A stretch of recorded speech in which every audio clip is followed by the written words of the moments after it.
about they wanted to break bands too. Yeah. MTV. Yeah.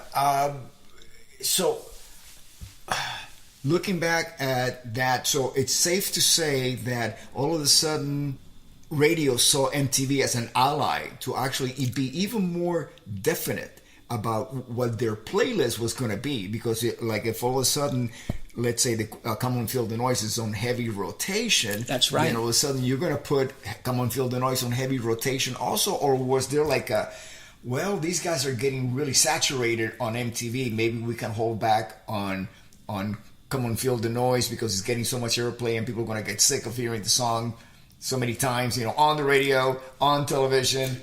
Well, rock radio didn't overplay things the way Top 40 does. Top 40 grinds things into the ground. I mean, they'll play something 72 times a week. A week. I mean, that's nauseating. It's still the same amount today as it was 30, 40 years ago, 70 tunes, or has it been trimmed now? Well, rock radio has a lot more recurrence of some classic artists, and stations that still have more pull and don't have a huge corporation behind them can have more current records. They'll have 20, 25 current records. Some people have 15. Well, since you brought up classic artists, I happen to be the current bass player for the Guess Who. We have an album coming out on Cleopatra, September.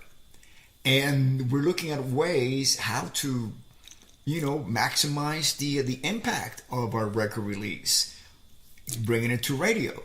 How would a new record from the Guess Who, which is a classic band, fit into the format of rock radio today? Well, being that there's Foreigner still puts out records, Cheap Trick has a new record coming this year. Alice Cooper, Styx. As a matter of fact, our guitar player was a co-producer and co-writer on the Styx record. Yeah, Will Ivankovic. When Album Network had a little side thing, we had Bullet Management, and we had Jack Blades and Tommy Shaw, and they became Damn Yankees. Damn Yankees, yeah.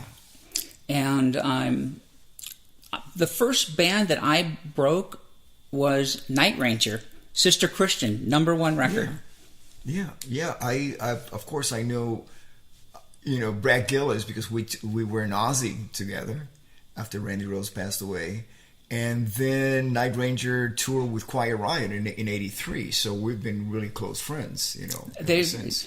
Their songs, their first record, which I can't remember what it's called, I mailed out 400 cassettes. Was that Dawn Patrol? Dawn Patrol. Yeah. I used to mail out the cassettes to radio. Yeah. I'd be sitting on the floor at Album Network, I bet you I heard that record before you did, because we did the Speak of the Devil album in New York, the Aussie records, which is all the re-recordings of Black Sabbath songs. Right.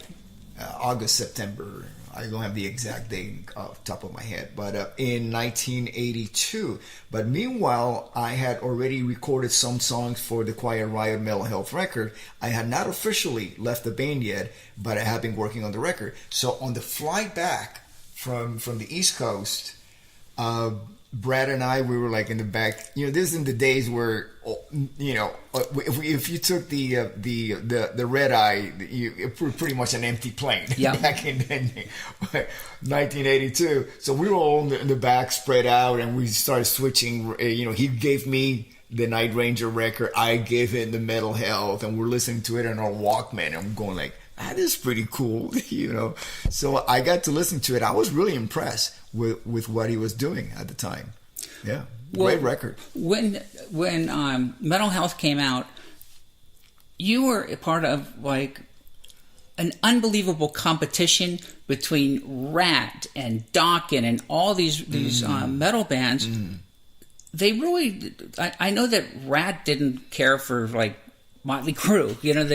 They had some kind of little grudge, and I heard that they used to drive their cars on each other's lawns.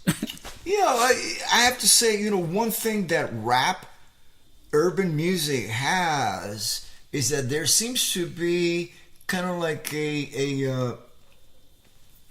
help each other. But I meant Rat, R-A-T-T. No, I know. But I'm talking about urban music.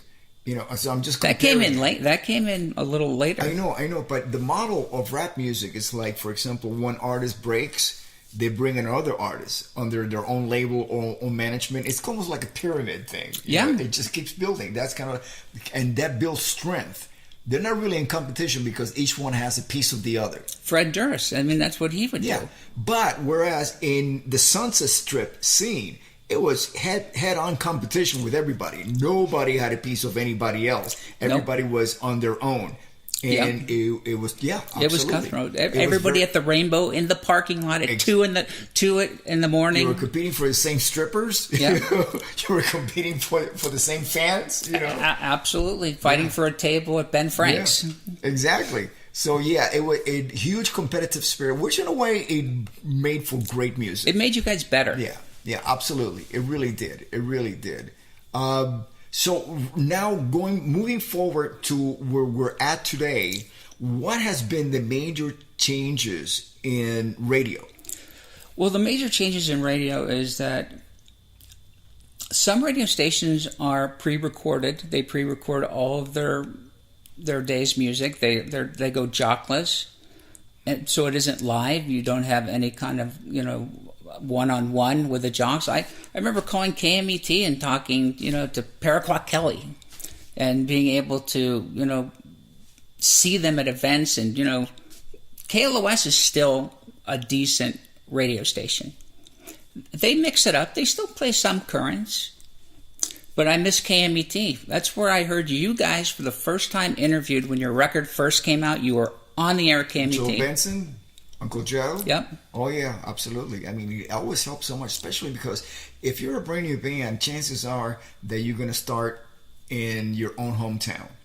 And what it does, especially for Quiet Riot, the mental health version, it created the awareness that to our fan base that we already had from the previous version of Quiet Riot with Randy Rhoads, that we were back and that we were going to be, the album was coming out and that we were going to be performing at the Roxy. That's what we did that on the weekend.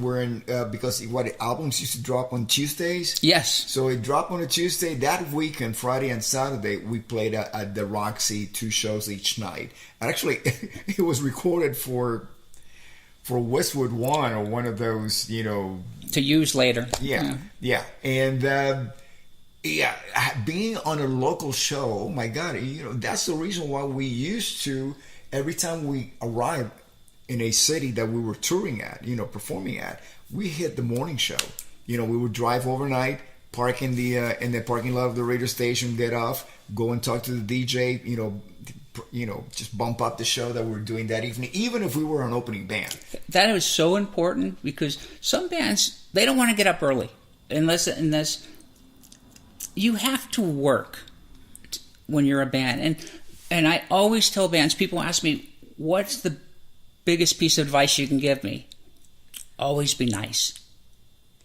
Always be nice to people. Yeah. I've met some people that were just, I won't mention their names, but they're not nice to the fans. Oh, fans and everybody else, because one of the old industry sayings is you meet the same people on the way up as you do on the way down. Yeah. One of the I'm trying to think. Dana Strum was in the band. Slaughter. Uh-huh. They were the nicest people. Oh, yeah. They would paint your house if you asked them. Yeah. And that's the way that you had to deal with radio. Radio has a long memory, and a PD that you snubbed, maybe in a small market, maybe in the big market, in a couple years. Mm-hmm. You have to remember everybody. Respect them, they'll respect you, and you'll get a lot more out of the station. They'll talk you up, they'll really promote you when they really like you. Yeah, radio was always really supportive of Quiet Riot. As a matter of fact, they were the ones that suggested Quiet Riot to record on the second record, Mama We're Crazy Now. Do you remember when that other band... the Mama's Boys. We, as a trade magazine, saw they were coming out at the same time. we called, the label of Mama's Boys, which was Mercury. Yeah. And we were trying to see if they really wanted to do this. Put them out at the same time. Because it's just, we knew Quiet Riot was just going to squish them. Yeah. But they took a Mama's Boys management, or the band took advantage of MTV. Because then they put us side by side, Mama's Boys version of Mama We're Crazy Now and ours. And of course, everybody loves an underdog. I mean, we spent like $250,000 on that video. Our first video about mental health was about $10,000. And then second one, Come On Feel the Noise, that was about $40,000. Then for the next record, the Mama We're Crazy Now, it was shot at the A&M Studios, Charlie Chaplin Studios, one of the. We had catering. Yeah, it was huge, massive. We had actors, we had all this production going on, and it was $250,000. So you had this really one of the most expensive MTV videos at the time, competing with this homegrown little video. And everybody loves it, an underdog. So they were really side by side with us, competing with us, except that we were going out on a headlining tour and they were just starting out. Right. I don't know what happened to Mama's Boys. No, I don't know. Me neither. Quiet Riot's still out there, of course, with Frankie. Oh, absolutely. Yeah. And I have James Durbin from American Idol singing, doing a fantastic job. They're great. Terry Carr said to say hello to you, by the way. Oh, great! She loves Frankie. She loves to hear stories of your dog, and that's wonderful. She's one of my close friends. Really, that is a radio station I really like. WDHA in New Jersey. They are so in touch with their listeners, and we did some promotion with them when I was over at Chiller a couple of years ago. For their animal shelter rescue. Yeah, they do a lot for animal shelters. Yeah, that's fantastic. Yeah, tell them, say hello, please. I will. Yeah.